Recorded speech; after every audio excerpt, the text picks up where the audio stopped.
تسبیح کے بہت سے فائدے بھی ہیں. اللہ کے ہاں قربت اور فضیلت پانے کا آسان راستہ ہے.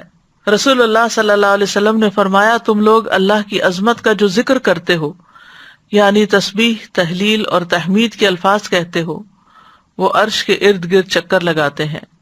ان کلمات کی ایسی بھنبھناہٹ ہوتی ہے جیسے شہد کی مکھیوں کی بھنبھناہٹ. وہ کلمات اپنے ذکر کرنے والے کی اللہ کے ہاں یاد دلاتے ہیں. کیا تم میں سے کوئی نہیں چاہتا کہ اس کے لیے کوئی ایسا ہو یا ہمیشہ اللہ کے ہاں اس کی یاد دلائی جاتی رہے؟ تو تسبیح سے یہ چیز ہوتی ہے. پھر دل کی گھٹن اور تنگی کا علاج بھی ہے.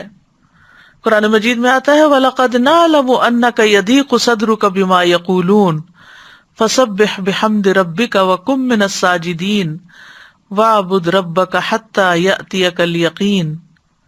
اور بلا شبہ یقیناً ہم جانتے ہیں کہ بے شک تیرا سینہ اس سے تنگ ہوتا ہے جو وہ کہتے ہیں. بس اپنے رب کی حمد کے ساتھ تسبیح کرو اور سجدہ کرنے والوں میں شامل ہو جاؤ، اور اپنے رب کی عبادت کرو یہاں تک کہ تیرے پاس یقین آ جائے. پھر اسی طرح پریشانی، ڈر اور خوف دور کرنے کا ذریعہ ہے.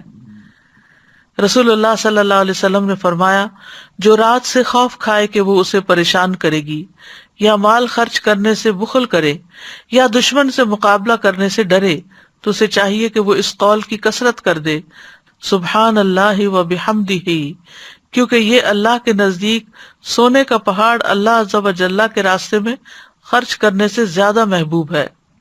اور کس کے پاس سونے کا پہاڑ ہے ہمارے ہاں، لیکن اگر ہم یہ تسبیح پڑھتے ہیں تو انشاءاللہ اتنا بڑا اجر و ثواب ملے گا. پھر اسی طرح تسبیح کو صدقہ بھی کہا گیا.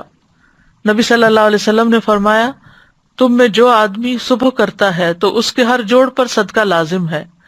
تو ہر مرتبہ سبحان اللہ کہنا صدقہ ہے، ہر مرتبہ الحمدللہ کہنا صدقہ ہے، اور ہر مرتبہ لا الہ الا اللہ کہنا صدقہ ہے، ہر مرتبہ اللہ اکبر کہنا صدقہ ہے. نیکی کا حکم دینا صدقہ ہے، اور برائی سے روکنا بھی صدقہ ہے. تو اس طرح انسان کے 360 جوڑوں کے صدقات ان تسبیحات سے بھی ادا ہو جاتے ہیں.